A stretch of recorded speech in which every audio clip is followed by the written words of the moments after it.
ধারাবাহিক গৃহপ্রবেশের আগামী পর্বে আসতে চলেছে এক টান টান উত্তেজনাপূর্ণ মোড়। সাজের জন্মদিনের আনন্দ যে এভাবে বিষাদে পরিণত হবে তা কেউ কল্পনাও করতে পারেনি। একদিকে যখন সবাই সাজের প্রশংসায় পঞ্চমুখ, ঠিক তখনই নেপথ্যে শুরু হয় আরিয়ার ভয়ঙ্কর চক্রান্ত।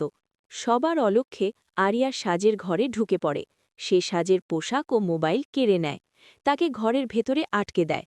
বাইরের উচ্চ ঈশ্বরে বাজা মিউজিকের কারণে সাজের চিৎকার কারও কানে পৌঁছায় না।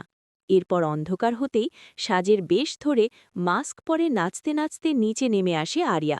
তার এই অদ্ভুত আচরণ দেখে অতিথিদের সামনে চূড়ান্ত অস্বস্তিতে পড়েন মোহনা ও সুমিত। যখন পরিস্থিতি নিয়ন্ত্রণের বাইরে চলে যাচ্ছে, ঠিক তখনই শুভ্রর মনে সন্দেহ জাগে। সে দ্রুত ওপরে গিয়ে দেখে সাজকে ঘরে বন্দি করে রাখা হয়েছে। অন্যদিকে আরিয়ার বন্ধুরা পার্টিতে ঢুকে বিশৃঙ্খলা শুরু করে। উপহার নষ্ট করা থেকে শুরু করে কেক ফেলে দেওয়া, কোনো কিছুই বাকি রাখে না তারা। এই অপমানে যখন মোহনা দিশেহারা, তখনই দিনের আলোর মতো পরিষ্কার হয়ে যায় যে এসবের মূলে রয়েছে আরিয়া।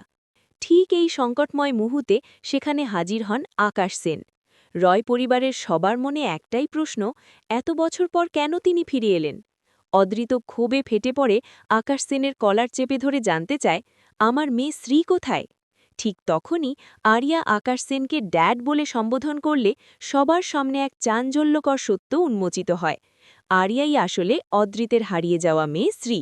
আকাশ সেনের এই দ্বিচারিতা দেখে মোহনা নিজেকে ধরে রাখতে পারে না।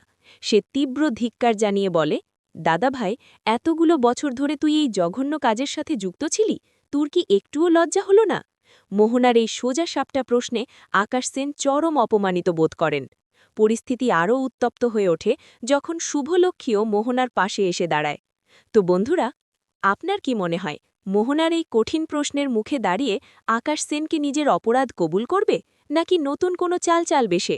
কমেন্ট করে আমাদের জানান।